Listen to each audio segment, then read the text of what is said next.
I'm Annie Studebaker, and I bring to you an abundance of knowledge from our South Texas rural communities. Follow me as I take you on a journey of inspiration and insight that will offer a deeper connection with people and businesses.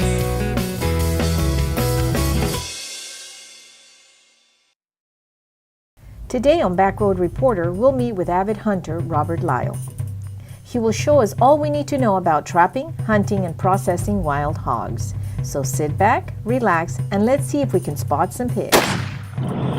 So as we're just setting out the traps, one of the first things you notice is that the pigs made a loud warning noise to warn the other pigs when we were out there. That might affect what we're doing. Hopefully there's some pigs coming in from another area that didn't hear the warning cries and will come on into the traps. That ranch probably only holds about 50 pigs at this time of the year, 50 adults. With the 50 adults, there's lots of other pigs on neighboring properties which will come and go, and some of those 50 will come and go as well. But they will produce a lot of offspring. As soon as the numbers are reduced down by my hunting or trapping or anything like that, normally other pigs from the outside come in and fill in the vacancies. Hi, my name is Robert Lyle. I have a deep passion for pig hunting, and I had the great opportunity of bringing a group over here to do a little pig hunting. We're at the Lazy R Ranch. I've been hunting hogs out here on the Lazy R Ranch for a little over 10 years, probably more than 10 years. The hog populations have just been fantastic out here. Early on in this part of Texas, we didn't have many hogs. I've been hunting hogs for about 20 years, but at first there was very few hogs, but in the last 10 years there's been a huge explosion of hogs. Here on the Lazy R Ranch, I'm taking 200 hogs a year, and we still have plenty of hogs to hunt. And I'm taking hogs in many other properties as well. I don't know exactly why I have such a passion for hog hunting, other than it's a tremendous challenge. I enjoy hunting and fishing all the time, but oftentimes with the deer hunting, there seems not to be a huge challenge. It's a lot easier to hunt them. They don't seem to be as intelligent. They have a lot of habits, and they just follow the same habits. Whereas with pigs, they don't follow any pattern, and they're just random. And every time you become proficient in one way of trapping or hunting the pigs, they will adjust, and you need to immediately adjust as well, otherwise you'll be left behind. Now as we put the corn in, we want a small amount at front. If we put too much at front, they will stick their head in, eat the corn, and leave. So we put a small amount in front, but once we get it inside, we want it spread out side to side. If we have just a small trail, they'll go all the way to the back. The one pig will get in and trip the trap. The advantage of spreading the corn out in there side to side is the pigs will take time, and as they take more time before getting to the trigger, it allows room for more pigs to come in. And sometimes we might catch as many as 8 or 9 full-size pigs in a box trap like this on a good set. Years ago, I started off with box trapping hogs. And I noticed that early on it was very easy, and then very quickly the pigs got wise to the box traps, and then I saw box traps scattered all over the landscape out in the fields of all the people trying to trap hogs, but the hogs quit coming to box traps, so then they'll quickly move to corral pens. And I've learned now since that time that it's not a matter of just changing the type of pens, but you have to change your presentation and your setup so that you're able to get the pigs to come back in. As well as hunting. In the past, we would set a feeder up and turn it on and be on a stand nearby, and the pigs would come charging in and run to the feeder as soon as it went off. Nowadays, the pigs have gotten a lot smarter than that. Pigs have been around for millions of years. Diodon, a rhinoceros-sized predator, stalked the plains of North America, crushing its prey with its massive jaws. To balance its diet, it would dig up the ground looking for tubers to eat. The fact that pigs could eat almost anything and reproduce quickly made domesticating them easier for early man. Raising pigs not only provided people with a plentiful source of meat, but lard, bone, and hides as well. For as long as pigs have been living on farms, they've also been escaping farms. Their destructive nature can make it hard to keep them contained. A pig can go fully feral within months, physically transforming, getting hairier, more aggressive, and growing tusks. Feral hogs devastate crops, tear up land, and crowd out other wildlife, doing up to $400 million of damage a year in Texas alone. Because of this, Texas allows the hunting of feral hogs all year long. As the feeder goes off, the pigs will go downwind and circle the area 2 or 3 times to verify that there's no human scent around before they come out and go to the feeder to go and eat. As a result, we've had to get a lot smarter and a lot more proficient in the method of luring the pigs to come in so that we could shoot. A lot of times when you have groups coming in from other areas, the pigs will fight. Pigs are omnivores, so a lot of times if a raccoon's challenge them for the corn, they'll kill the raccoon and eat the raccoon also. They're also cannibalistic, and they have no problem eating other pigs, that intrude into their area. I've found pigs many times eating different sources of meat. Unfortunately, sometimes the pigs get a taste for it, and it causes them to become a little bit more aggressive when they realize they can actually take down other live animals. On several instances, I found pigs eating small fawns early in the year when the fawns are still young. I've also found them eating calves. There's been instances where pigs have taken horses and other things that are a lot larger. This area out here, the pigs are considerably more aggressive than other areas, but they're bigger and more plentiful. And this is one of the reasons I trap pigs in this area here, is because of the behavior of the pigs. If I go back closer to home to trap pigs, they tend to be a lot smaller, a lot more shy, a lot more skittish, and rarely do you have them out there be aggressive towards you like they are here.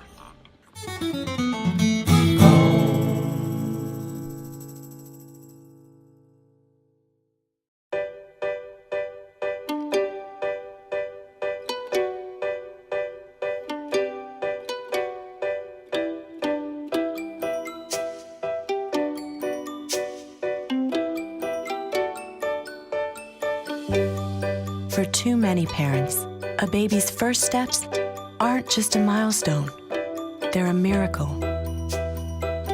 A miracle made possible by volunteers like you, who walk and raise money in March for Babies. The money you raise funds research and local programs that help babies overcome the challenges of premature birth and birth defects. Together, our steps make stronger, healthier babies a reality for thousands of families. Sign up today to take the steps that help make milestones and even miracles possible. Who will you march for?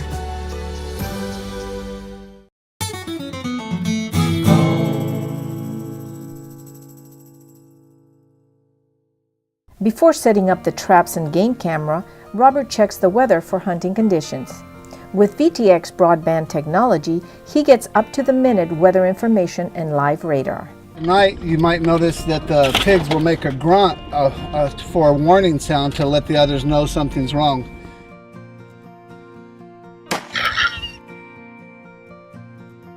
Once that happens, all the pigs will run off and there won't be anything to shoot there.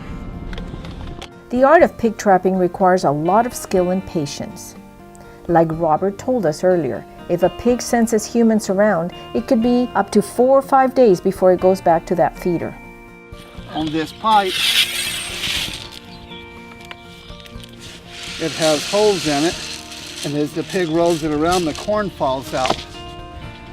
There's a screw cap on the end, allows us to fill it up with corn. Then it has a cable with a loop on it.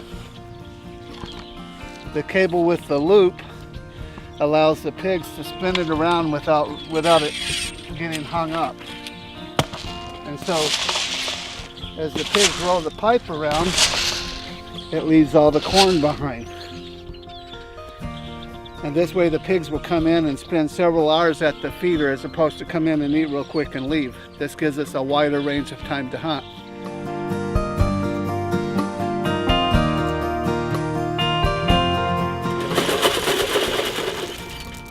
On the feeder we put 2 solar lights. These solar lights are inexpensive and they'll come on every night and shine enough light down under here that we can see the pigs very clearly from the stand. As you'll find as we go out and do the hunting process, you'll find that it's not as easy as it looks, for the pigs, because they're so smart and they're able to smell so well and hear very well.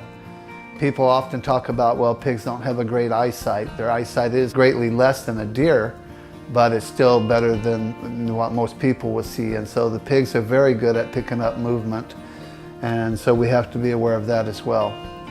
But the best way to fool a pig is to stay downwind of it. It doesn't matter what type of scent control you use. Very rarely will it overcome being upwind of the pig. We need to test and make sure our scent is going to be okay.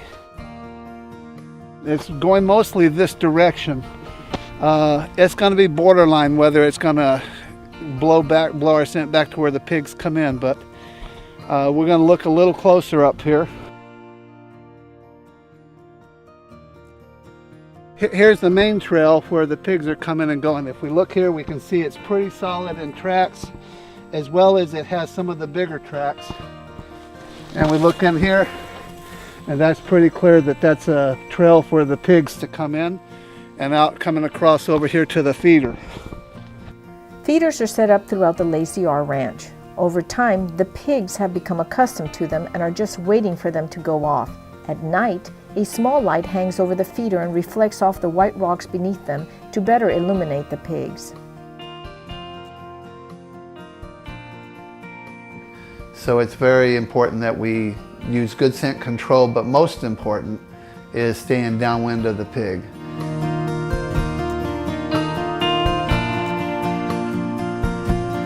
Robert carefully places pig traps throughout the ranch to increase our chances of capturing a hog. But before each trap is set, he baits them with corn and checks his game cameras for any activity from the previous day. The camera is pretty simple. They're inexpensive. They just hold an SD card. They have infrared lights so that it doesn't scare the animals away. Has a motion detector, and then it just takes the pictures. There's a string attached to the top of this stick, and when something pulls the rope, it allows the doors to close. It's just a piece of PVC pipe with 3 screws to hold the door open and 1 screw on the other end to hold the stick down, so when the stick goes, it dumps them off.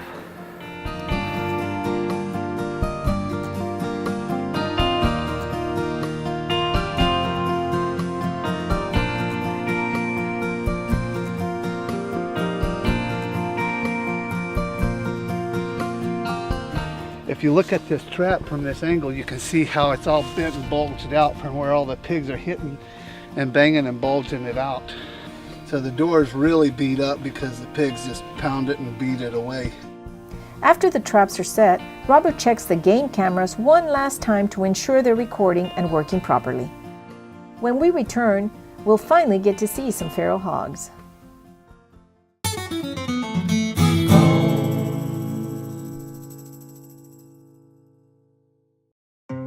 I'm a firefighter. A teacher. I'm a farmer. I'm a barber. A waitress. A mom. We're all part of your community. Every day we move in and out of each other's busy lives. It's easy to take for granted all the little moments that make up our everyday. Some are good. Others not so much. But that's life. It's when you experience a moment of uncertainty. Something or someone's behavior that doesn't seem quite right. These are the moments to take a pause. Because if something doesn't feel right, it's probably not. It's not about paranoia or being afraid. It's about standing up and protecting our communities. One detail at a time. Because a lot of little details can become a pattern. We We trust our instincts. Just like you should. Because only you know what's not supposed to be in your everyday. So protect your everyday. If you see something suspicious, say something to local authorities.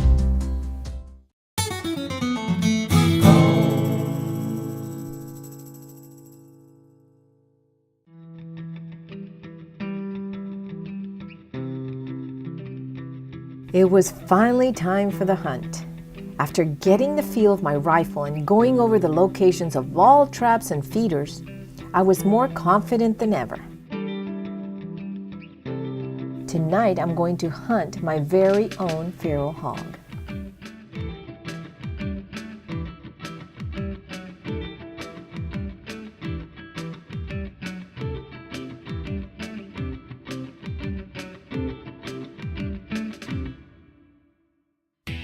As we sat patiently waiting for our prey to arrive, Robert instructed me to be as quiet as possible.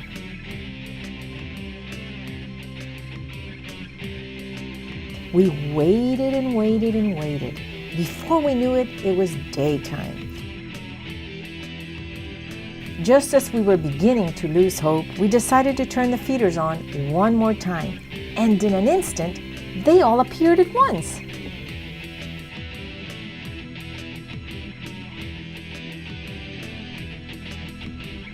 Steady, steady, wait for it. Now! I was eager to process this pig and learn about the many cuts of meat.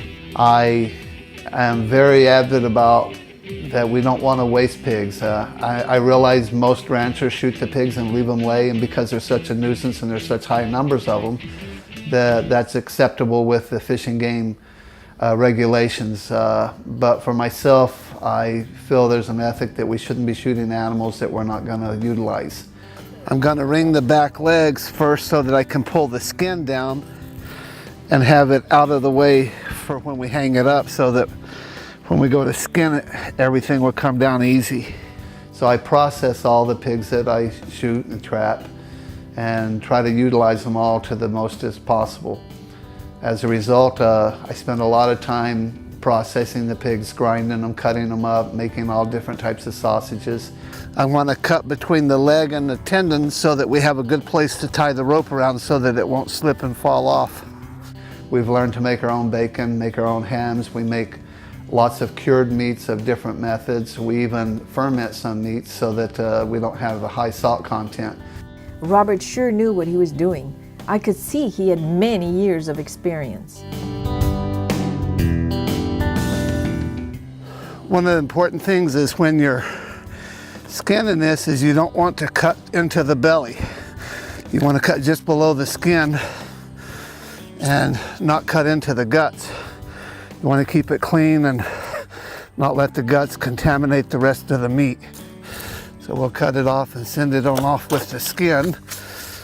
The pigs, as you can see, have a lot of dirt and mud in their skin, and that dirt and mud will dull the best of knives even. So one of the important things about skinning pigs is being able to sharpen your knife between the different animals, because after a couple of pigs, your knife will be too dull to work well.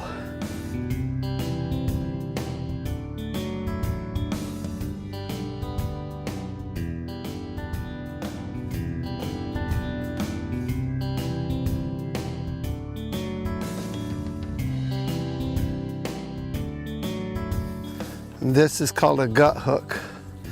And so it's designed so I can reach in there to the guts and cut the skin without cutting any of the guts. When you get through, you have a nice clean cavity, all cleaned out, not bloody, not messy, ready to go. Looks very appealing, and a nice healthy pig to provide some good meat. If you cut everything right, you don't need a saw. Everything would just cut right off with a knife. If you have to have a saw, it's because you cut something wrong.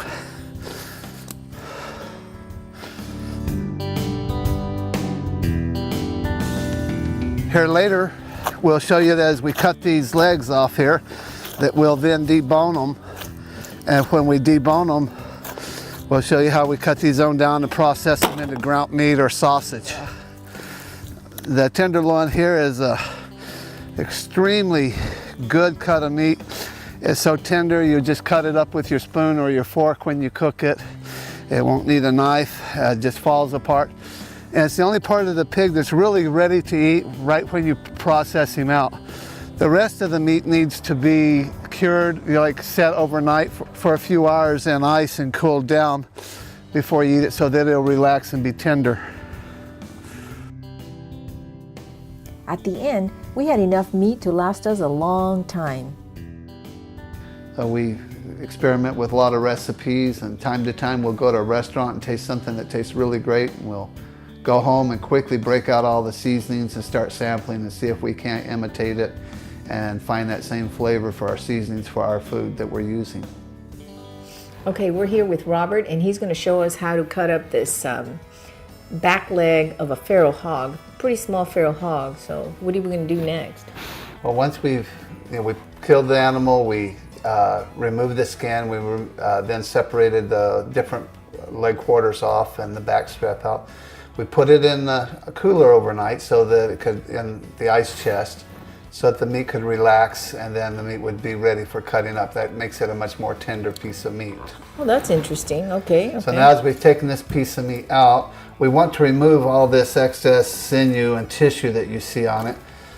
Again, many people don't do that, but that makes it tough, right? Well, it makes it a little bit tough, but there's also a lot of taste and stuff into it that I think that's tastes, and it's much better once we remove that. How can you tell the difference of good and bad fat? The good fat is the fat that's hard. Oh. And that's the fat that you're going to want because it'll add a lot of flavor to the meat and all. Here, we've got most of that removed. Let me get a little bit more right here. Then the next step is we want to debone the meat. So we're going to make an incision here, work ourselves right around this back calf muscle. I guess you would really need to know how that bone structure is so you can, you know exactly where to cut. You have to know the anatomy of the animal that you're processing. Definitely. So that if you're processing a pig or a deer or something, you'll need to know how the bones are made in it. And here you see the ball joint on this bone and where it connects down here. We're just going to go through and score between the two of them and then just work around taking the meat off the bone. Yeah, I can see where it's important to know the anatomy of this animal. How different are feral hogs to those domesticated hogs? The domesticated hog is going to have a lot of fat in it. The feral hogs normally don't have much fat at all. This one is a very healthy young one, so he has a little more fat than normal, but still it's considerably less meat than what you would find. So there's a perfect little roast if you were going to make a roast. We'll trim a little bit more meat on there. There's a little bit of meat left here. They're just going to be small pieces, but we're going to be using those for making the sausage. Okay, this is the other leg that we're going to do, and we're going to go ahead and grind this one, right? Okay. And on this one, we'll go ahead and cut the little pieces out. And again, just knowing the anatomy of it, you know where to cut, so that like down through here is not really worth cutting out because there's a secondary bone there. So this is really the bulk of the meat you're going to get off on that side. That's not much. And then this other side would have a very small amount. Yeah, well, but if that pig was bigger, then you have a lot more. All right, so we set this aside. And then we want to take this over here and we want to go ahead and cut it into strips. So can you make caldo out of this? Yes. You have? Yes. Really? So that's makes a good soup. And contrary to what a lot of people would think, a feral hog or a wild pig doesn't have any gamey taste. It's a mild meat, just like the pork in the store, only with less fat. And because it's fresh, it won't have that smell. Another great advantage of it is domestic pork. If you get an older male pig, he's going to have what they call boar taint. And boar taint is a really strong odor and smell that goes through the meat on the older male pigs.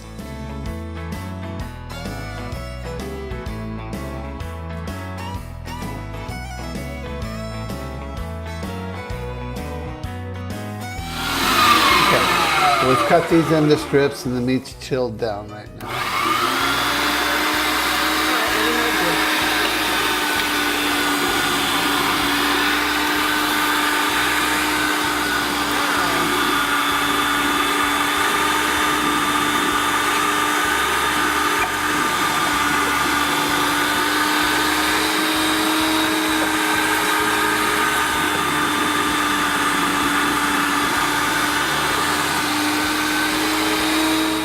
what you have right here is ground pork ready to be substituted for any type of ground meat that you would normally use. One of the main ingredients in sausage is salt. And so that's something common to all sausages, the salt, and that's why they would call it a sausage. In addition to that, it might have sage, it might have red pepper, it might have a tiny bit of cumin or other seasonings. Mine I use thyme and oregano, and that just a very tiny bit, and I use parsley flakes, and I use salt and red pepper. And this is the only part of the feral hog that's really good to eat the first day you shoot it. The rest really should set overnight and set and relax before it's going to be tender enough to eat. But these tenderloin, you can pull it right out of the pig and it's ready to go immediately. Back in the kitchen, Robert was about to show me how to prepare the tastiest piece of meat, the tenderloin. I'm just mixing a little bit of flour with some egg whites. Then we're going to mix the meat in with it and then add a touch of seasoning. And then it'll cook out real tender. Robert was kind enough to cook some pork tenderloins for us. He cut up some onions, bell peppers, and added some flour and egg to the batter. Throw in some strips of bell pepper. And that should probably take care of it.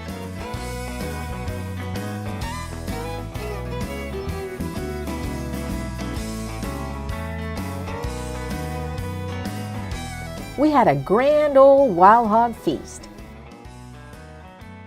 I would like to personally thank Robert and everyone at the Lacey R Ranch for an incredible hunting experience. Hunting wild hogs not only gives us plenty of healthy meat to eat, it also helps keep the population under control. Until next time.